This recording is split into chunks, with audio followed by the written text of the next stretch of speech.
7 minus 1 gives us 6.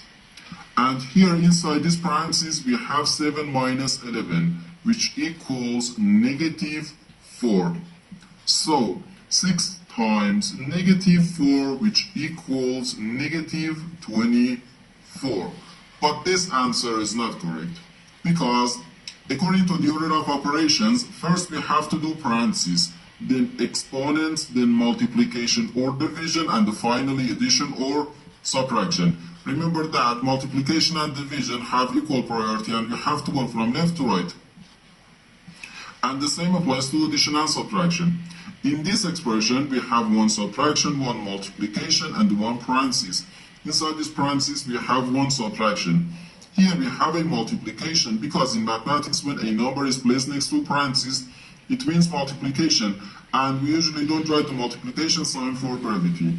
Okay, so according to the PEMDAS, first we have to do this parenthesis, then this multiplication, and finally this subtraction. If we do this subtraction before this multiplication or this parenthesis, it is wrong. So first we have to do this parenthesis. Inside this parenthesis we have 7 minus 11, which equals negative 4. So 7 minus 1 times negative 4.